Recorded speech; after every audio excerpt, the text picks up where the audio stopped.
Hey guys, it's Lane here with HobbiesofaMan once again, and today we're doing another book chatter episode. Today we're going to be looking at Cradle books 4, 5, and 6, which I read through the Path of Gold Omnibus, which is a $10 version of the series, which is much more affordable than if you buy it individually. And I like collecting it that way. The latest version, or the latest omnibus came out, so the whole collection can be collected, or sorry, the whole series can be collected in these 4 box sets, if you want to call them that. They're just omnibuses. And Path of Gold is the name of the second one. That's the one I read, and it contains Skysworn, Ghostwater, and Underlord, I think is the name of the 6th book. I can't remember.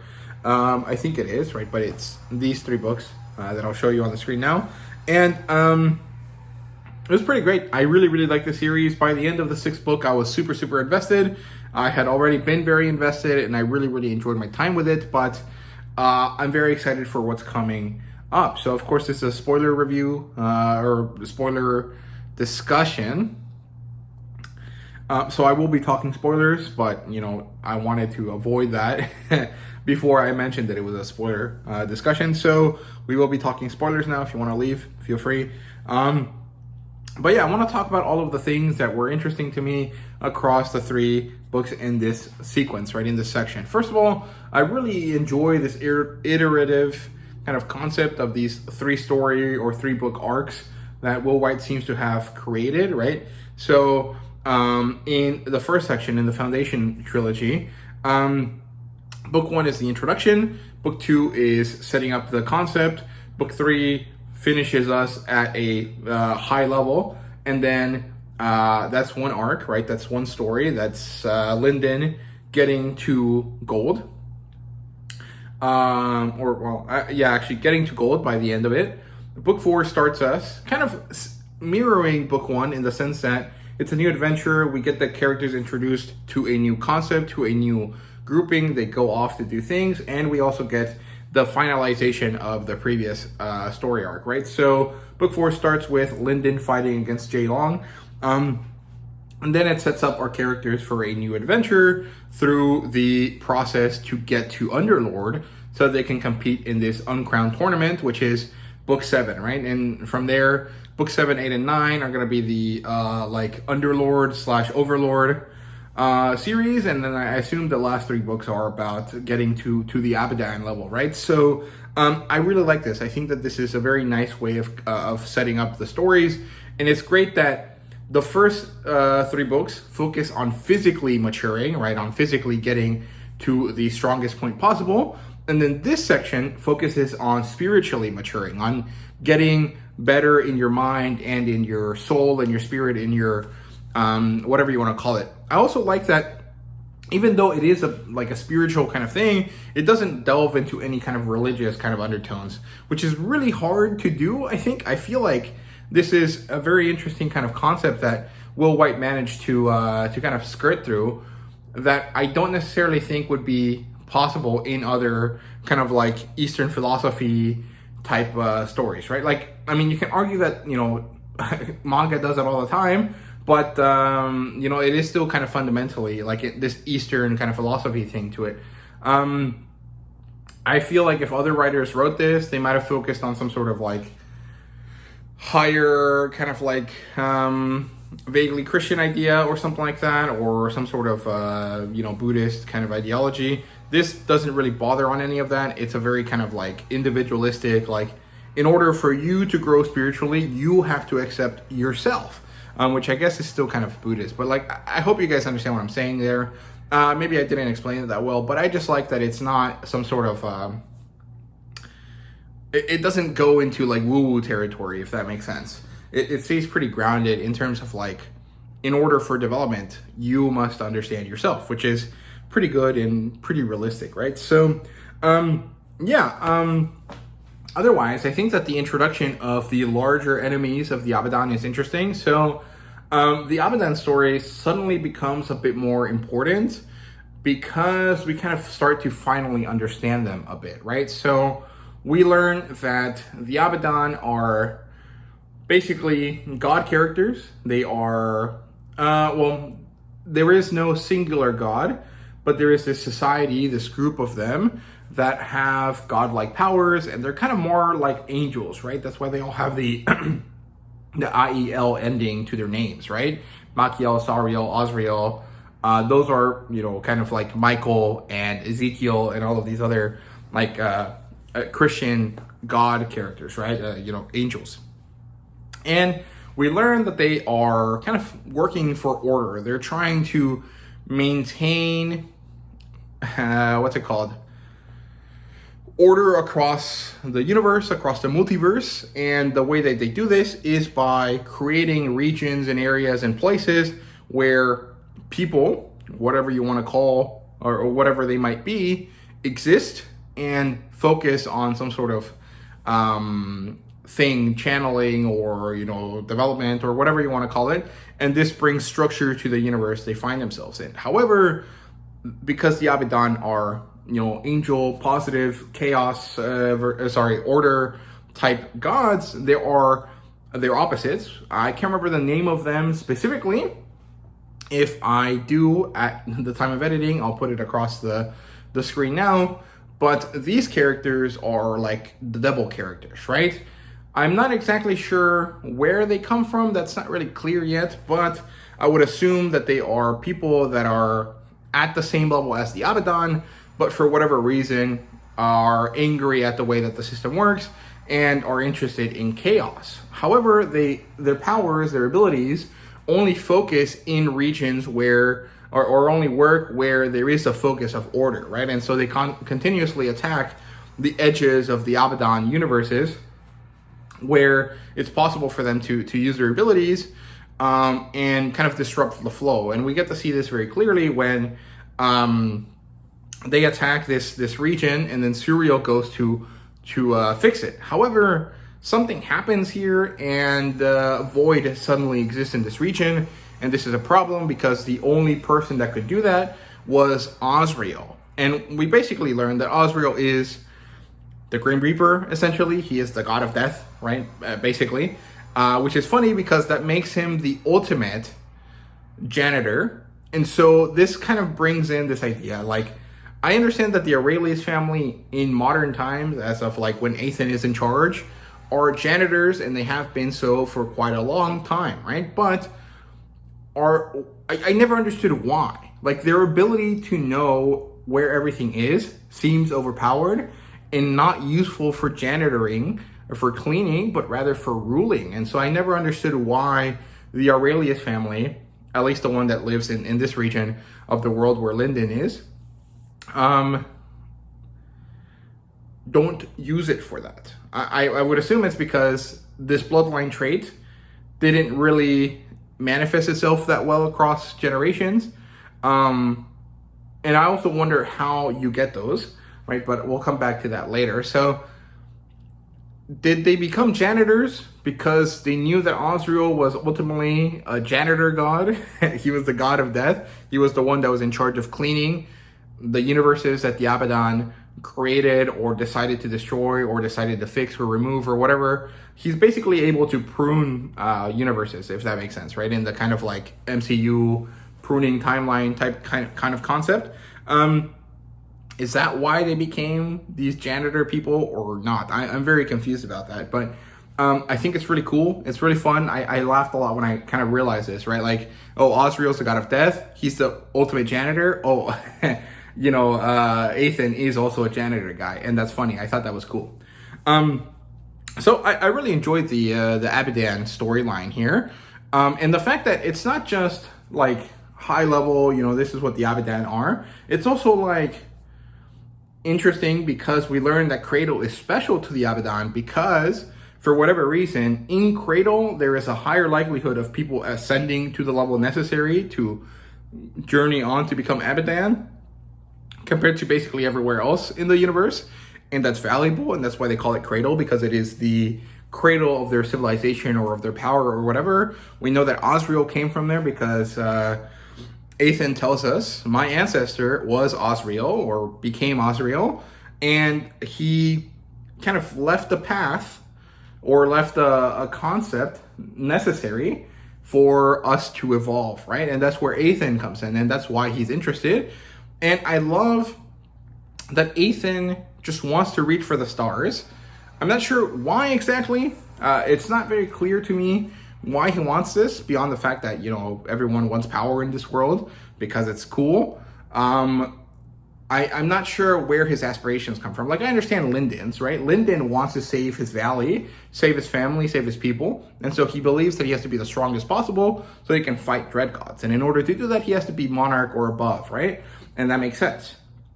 Yeren makes sense too, because she has lived a life that has proven to her that the only way to exist is to be powerful. And so she strives for the most power possible because that's what she thinks is necessary. It's unclear why Ethan wants to traverse this, you know, ladder of success, if that makes sense.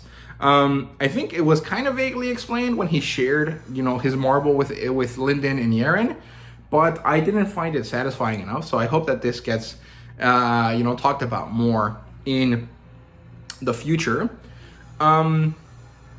Otherwise, when it comes to the relationship between these characters, I like that by the end of the arc, right, at the end of book 6, Lindon and Yeren don't necessarily see Ethan as their tutor anymore, or they don't act necessarily like he's their tutor. There is a certain semblance of, like, he is at the same level as us. You know, he's slightly above because he's older than us and because he's been, you know, an underlord longer, but we are kind of tied with him, right?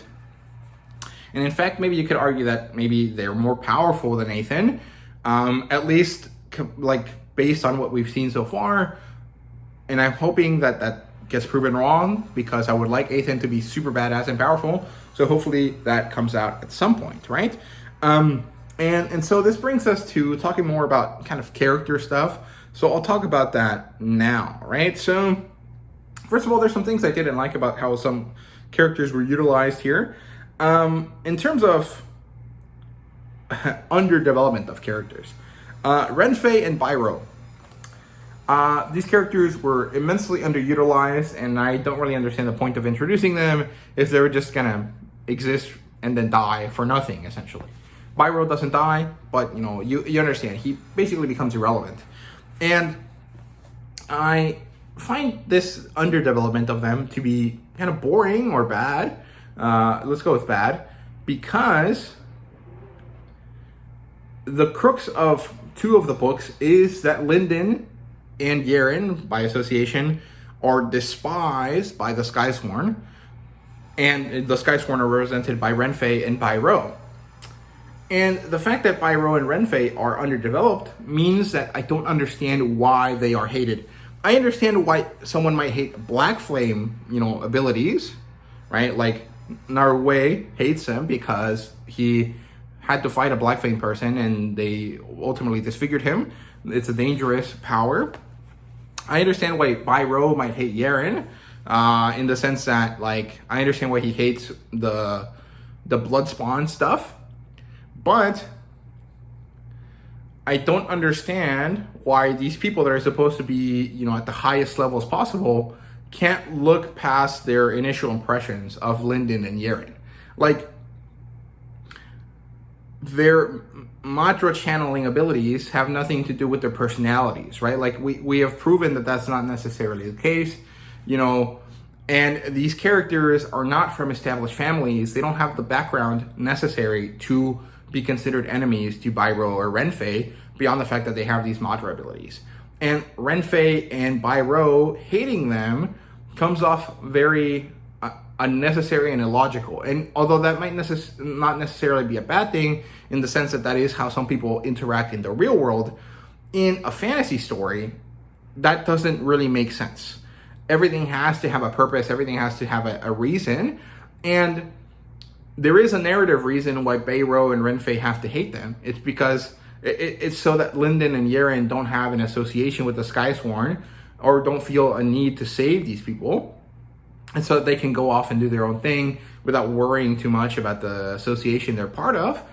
But from the sense of a character perspective, it comes off too contrived for me. And so I would have liked to learn more about them, because these books aren't really all that long. They could have been longer. They could have had more information. We could have had a more developed relationship between Lyndon and Renfei, and between Yeren and Bairo, and kind of seen that go a certain way a bit more before these characters become irrelevant, right? So I would have liked that. I understand Narugue just hates Ethan, and I understand why, because Ethan is more or less hated by everyone because he's so annoying. And for the vast majority of characters, this is understandable. You can just dislike this guy because he's annoying. That's not necessarily the same as like hating the main characters of the story, right? So maybe I'm wrong here.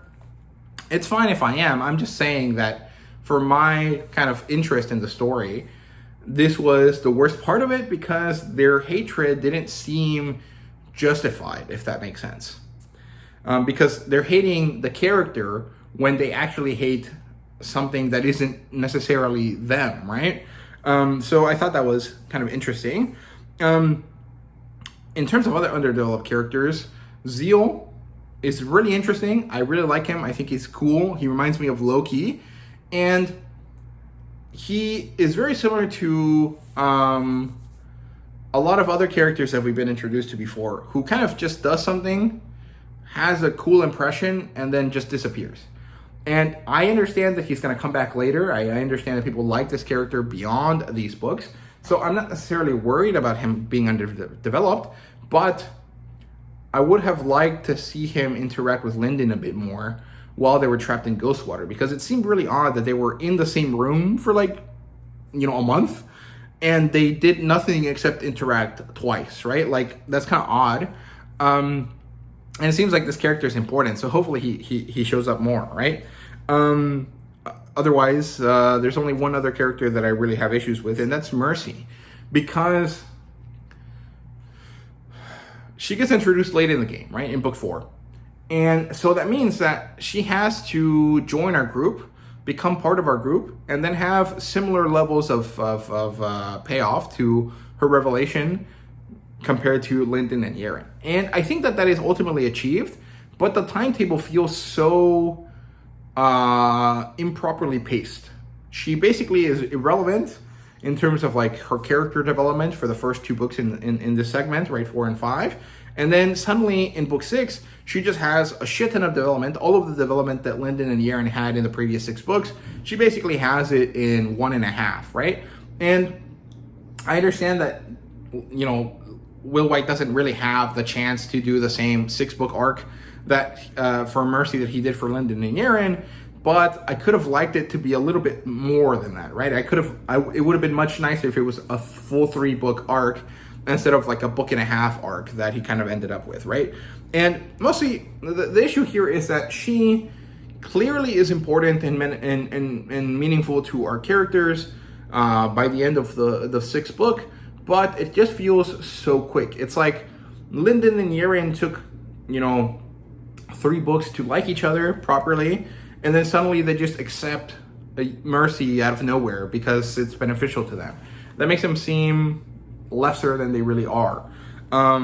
Ultimately, I like the introduction of Mercy, and I enjoy who she is and why she exists and all of this stuff, but I just felt a bit upset about it. By the end of the 6th book, I was fine, but I did have this niggling feeling in the back of my mind about this the whole time that I was reading. I was like, this is taking both too long, and then it's happening too quickly. And this was kind of this worrying kind of feeling I had across these characters. Let's see.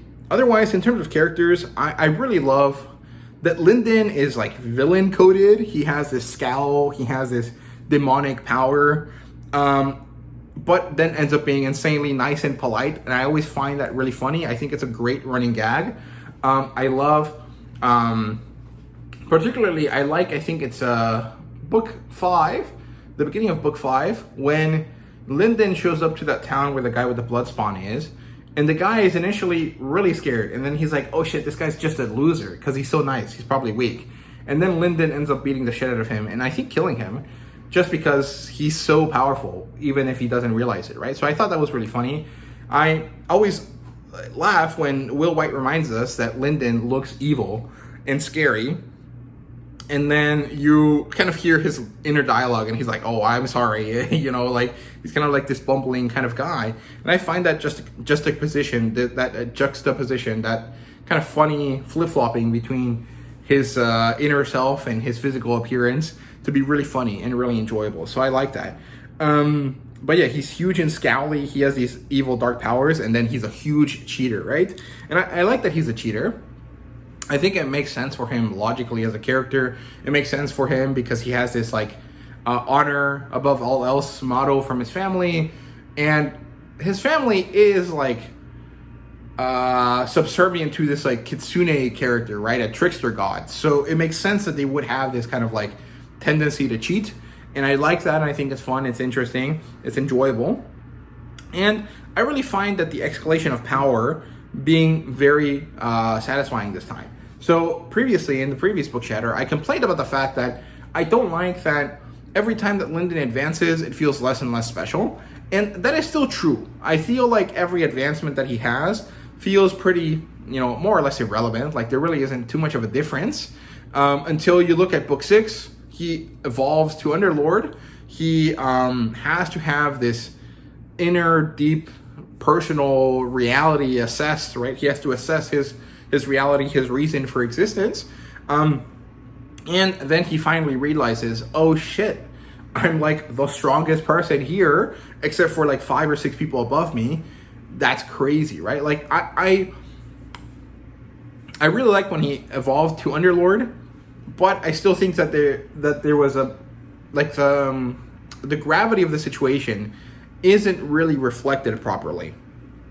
Even if it is ultimately enjoyable, it doesn't feel satisfying, if that makes sense. Like I like to eat pizza, right? And that's enjoyable, but I don't ever feel satisfied with pizza, if that makes sense. Like that's not a good analogy, but you kind of I hope that you kind of understand what I'm saying, right? Or maybe it's better to say that, you know, I love eating candy, but I still get hungry after eating candy because candy doesn't satisfy, doesn't nourish me the same way that, you know, eating real food does. Maybe that makes more sense. Maybe that's kind of the analogy I'm going for here, which is Lindon growing so fast and moving through these processes quickly is enjoyable, but when I sit back and think about it, I don't find myself that satisfied because only a few of them really felt like they mattered, right?